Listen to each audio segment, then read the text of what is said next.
पहिला म चाहिँ यहाँ एउटा फाइल बनाउँछु होममा गएर न्यू फोल्डर यो फोल्डरको नाम चाहिँ मैले भर्टिकल न्याभबार भनेको थिएँ यति गरेपछि यो फोल्डरलाई चाहिँ अब हामी यो टेक्स्ट एडिटरमा खोल्छौँ फाइल भित्र ओपन फोल्डर यो फोल्डरलाई चाहिँ हामीले भिजुअल स्टुडियो कोडमा खोल्यौँ सो यति गरिसकेपछि चाहिँ अब हामीलाई फाइल्सहरु चाहियो न्यू फाइलमा index.html भनेर मैले नाम दिएँ त्यसै गरेर अब मैले यसभित्र यो न्याभबार भित्र अर्को एउटा फोल्डर बनाउँछु र त्यसलाई चाहिँ मैले CSS भने यहाँ चाहिँ हाम्रो सबै स्टाइलिङको फाइलहरु चाहिँ यो फोल्डर भित्र बस्छ यो न्यू फाइल style.css अब सबभन्दा पहिला चाहिँ हामी यो HTML को एउटा स्ट्रक्चर रेडी बनाउँछौँ डक टाइप यति भने त्यो गरेर HTML पछि चाहिँ हाम्रो हेड त्यो हेड भित्र चाहिँ हामीले के गर्छौँ भन्दाखेरि टाइटल राख्छौँ टाइटलको नाम चाहिँ मैले vertical navigation menu using HTML CSS and font awesome भनेर एउटा टाइटल दिएँ हैन यति गरेपछि नेक्स्टमा चाहिँ मैले अब यो style.css लाई लिंक गर्छु त्यो लिंक गर्नको लागि चाहिँ हामीले लिंक भन्ने एलिमेन्ट युज गर्छौं लिंक href यसको पाथ कहाँ छ त css भन्ने फोल्डर भित्र style.css भन्ने फाइल छ रिलेसनमा स्टाइल शीट भने हैन Google Fonts र नेक्स्ट फन्ट awesome यो फन्ट awesome भन्ने पनि युज गरे यति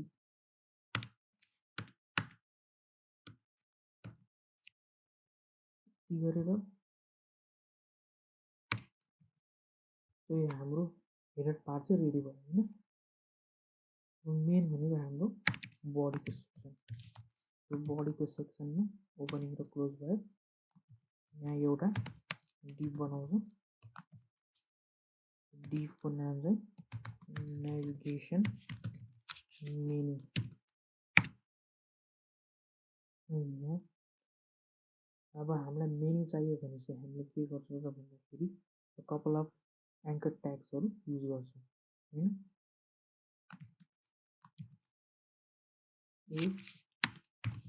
यसको एट्रिब्युट चाहिँ मैले अहिले यति राख्दिएँ यो फर्स्टलाई चाहिँ मैले एक्टिभ भनेर क्लास दिन्छु हैन यदि गरेपछि अब मैले यसलाई नाम दिएँ होम भनेर नाम दिएँ हैन अब यसलाई मैले ब्राउजरमा ओपन गर्ने हो भने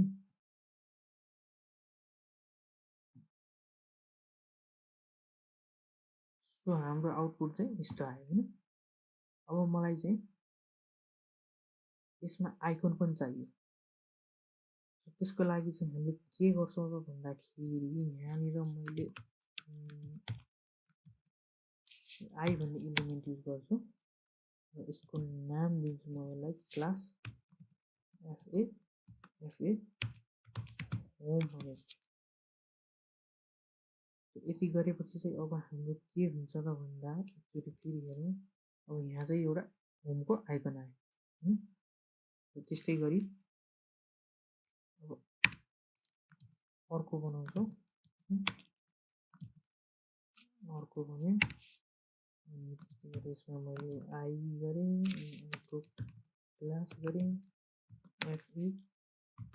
एफए फाइल दिए यसको नाम चाहिँ मैले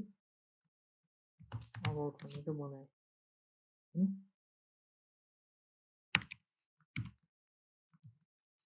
नेक्स्टमा पनि त्यही गरिदिउँ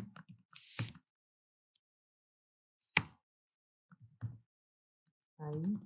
क्लास एफए डिआरएस एड्रेस कारणले गरेपछि मेरो चाहिँ यहाँ कहाँनिर भन्दाखेरि सर्भिस यो सर्भिस भन्ने अर्को मेन्यु भयो हैन फेरि अर्को बनाउँ अर्को चाहिँ ग्यालरी भन्ने भनौँ GALLERY ग्यालरी यसको लागि चाहिँ क्लास एफए इमेज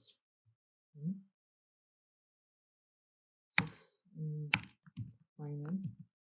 मेलमा चाहिँ अर्को युज गरौँ त्यसको नाम चाहिँ आई एफए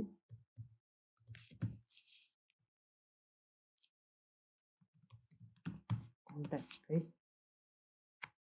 सो यति गरेपछि we are done with the HTML part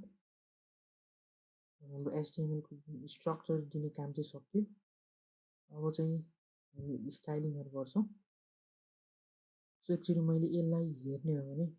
so यस्तो एउटा फर्म आयो हैन सो यो स्ट्रक्चरमा आएपछि अब हामीले यसलाई स्टाइलिङ गर्नु पर्यो नाउ style.css मा गएर हामी के गर्छौं त भन्दाखेरि अब स्टाइलको कोड लेख्छौं सो मैले चाहिँ बडी गरेर प्याडिङ 0 मार्जिन 0 हैन सो मैले चाहिँ सबै सेटिङ्सहरु डिफल्ट सेटिङ्सहरुलाई रिसेट गर्दिए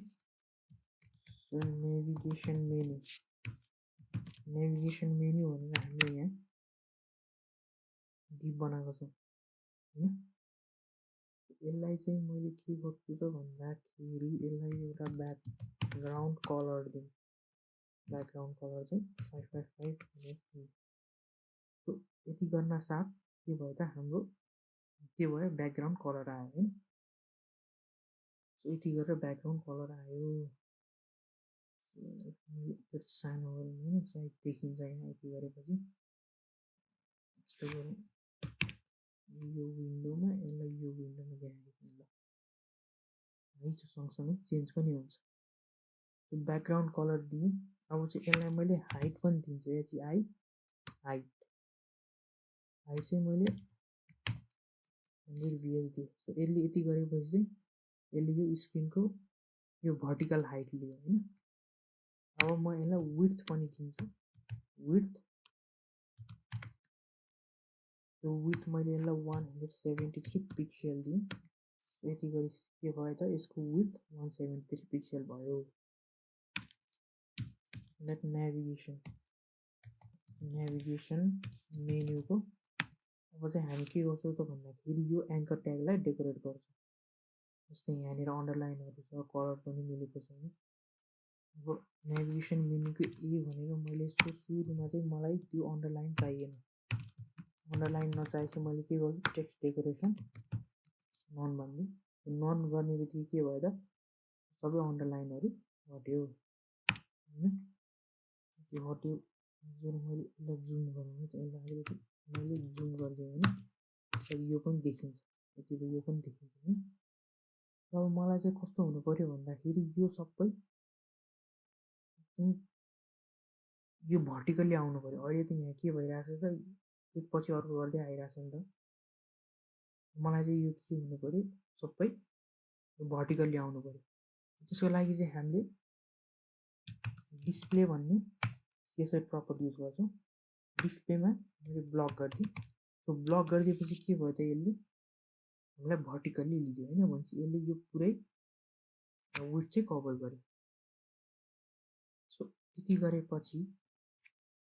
अब मलाई चाहिँ यो बिचमा आउनु पर्यो हैन टेक्स्ट चाहिँ बिचमा आउनु पर्यो सो त्यसको लागि हामीले टेक्स्ट अलाइन भन्ने प्रपर्टी युज गर्छौँ। टेक्स्ट अलाइनको सेन्टर सबै के भयो त हाम्रो सेन्टरमा आयो। अब यहाँ सबै एकै ठाउँमा आयो। अब मलाई अलिकति स्पेस चाहियो भन्ने बित्तिकै के गर्छु त मैले अब यसमा प्याडिङ युज गर्छु है। सो प्याडिङमा चाहिँ I will be using 34 px। So 34 px चाहिँ मैले के गरेँ त प्याडिङ युज गरेँ भनेपछि यसले टप बटम लेफ्ट राइट सबै ठाउँबाट चाहिँ 34 px प्याडिङ अप्लाई गर्छ। अनि त्यसपछि मैले फन्ट साइज, अब मलाई फन्ट साइज पनि चाहियो, फन्ट अलिक ठुलो चाहियो। फन्ट ठुलो चाहियो भनेपछि मैले यसलाई पिक्सेल युज गर्छु। Okay, so now we can see some change. Change देख्न सक्छौँ हामी होइन, के भयो त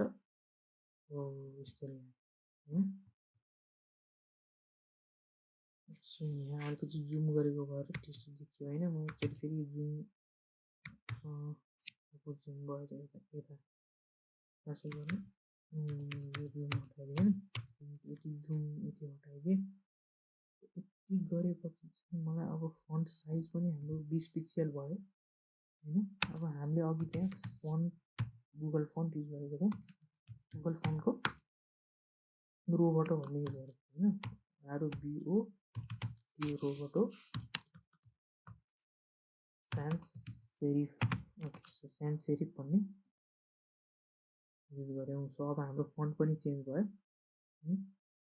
मलाई चाहिँ के हुनु पऱ्यो भन्दाखेरि मैले फेरि रिप्लेस गरेँ यहाँ। अब मलाई यो होभर गर्दाखेरि मैले यो मेन्युहरूमा होभर गर्दा यहाँ यसको चाहिँ के हुनु पऱ्यो, कलरहरू चेन्ज हुनु पऱ्यो होइन। सो यहाँ मैले अहिलेलाई चाहिँ मैले के गरेँ भन्दा नेभिगेसन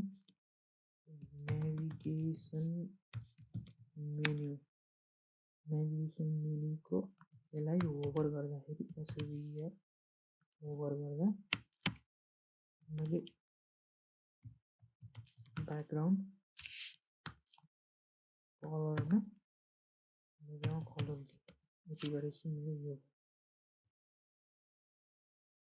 कलर के भयो त अब मेरो यहाँ ब्याकग्राउन्ड कलर आयो होइन, ब्याकग्राउन्ड कलर आयो।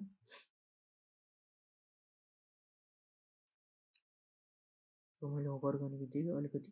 यो डार्क आयो होइन, डार्क कलर आयो। र मलाई अर्को के चाहियो भन्दाखेरि म जुन यो अलिकति यहाँ तल चाहिँ मलाई मार्जिन चाहियो, अलिकति अझै स्पेस चाहियो। मैले के गर्छु भन्दा नेभिगेसन मेन्युको यो आई होइन, यो आई भनेको यो आईहरू होइन। हामीले चाहिँ अब आइकन मिलाउनु पऱ्यो। आइकन चाहिँ मलाई कस्तो हुनु पऱ्यो भन्दाखेरि यो ग्यालरीको माथि आउनु पऱ्यो। मैले यसलाई के गर्छु त डिस्प्ले ब्लक गर्छु, यति गरेपछि माथि माथि आयो होइन, यसको माथि आयो, जस्तै अबको माथि पनि आइकन आयो। अब यो अझै अलिक सानो भयो। मलाई अब फन्टको साइज चाहियो, फन्ट साइज 45 पिक्सेल भन्छु भनेपछि मलाई अलिकति यो के भयो त अब साइज बढेर योभन्दा ठुलो भयो होइन। ओके, सो यति त भयो। अब तर यहाँ भनेपछि अझै यो यहाँ बिचमा चाहिँ मलाई अलिकति ग्याप चाहियो। के छ त यो टाँसेर आइरहेछ नि, टाँसेर आइरहेको भएर मैले चाहिँ के गर्छु भन्दा मार्जिन BO TTOM बटम है, मार्जिन बटम 12 पिक्सेल दिन्छ। त्यति गरेपछि यो आइकन र यो जुन हाम्रो मेन्युको बिच छ त्यो स्पेस चाहिँ अलिकति बढ्यो होइन। अब अघि सुरुमा हामीले यहाँ एउटा क्लास एक्टिभ भनेर राखेको छ होइन, भनेको चाहिँ एक्टिभ हुँदाखेरि चाहिँ मलाई चाहिँ ब्याकग्राउन्ड कलर चेन्ज हुनु पऱ्यो होइन। जुन मेन्यु एक्टिभ छ त्यसकै चेन्ज हुनु पऱ्यो। डट एक्टिभ भनेर मैले ब्याकग्राउन्ड कलरमा मैले 7 5 E6 भनेर यति गरेपछि मेरो चाहिँ के भयो यहाँ ब्याकग्राउन्ड के भयो कलर एक्टिभ भएपछि चाहिँ त्यहाँनिर आयो होइन हेरेर कलर आयो मलाई यहाँ कलर पनि मिलाउनु पर्यो यहाँ मैले के गर्छु कलर एड भने यो चाहिँ मेरो सबै व्हाइट आयो नि एक्टिभ हुँदाखेरि यो कलर आयो अब मैले ओभर गरेँ भने डार्क कलर आउनु भयो अब मलाई अब के चाहियो त भन्दाखेरि यहाँ तलपट्टि अलिकति बोर्डर बटम होइन बटममा चाहिँ एउटा बोर्डर आउनु पर्यो तर यसको तल चाहिँ बोर्डर आउनु भएन होइन मैले के गर्छु त भन्दा डट नेभिगेसन मेन्युको एको नट होइन मलाई लास्ट चाइल्ड भन्छ यो लास्टमा चाहिँ मलाई बोर्डर आउनु भएन त्यहाँनिर त्यही भएर चाहिँ मैले के गरेँ त नट लास्ट चाइल्ड भने नि त होइन किनभने यो त लास्ट चाइल्ड हो यो एङ्कर ट्यागको चाहिँ हायरार्कीमा हेर्दाखेरि यो लास्ट चाइल्ड हो यसैले मैले चाहिँ यहाँ के गरेँ भन्दाखेरि बोर्डर बिओटिटिओ यो बोर्डर बटम भने 1 पिक्सल सोलिड यति गर्ने बित्तिकै के भयो त मेरो तल 1 पिक्सलको चाहिँ सोलिड व्हाइट बोर्डर आयो तब मैले यहाँ होभर गरेँ भने किनभने मेरो अलिकति डार्क इफेक्ट आउनु भयो एक्टिभ हुँदाखेरि ब्लू कलर आउने भयो यो चाहिँ हाम्रो फाइनल आउटपुट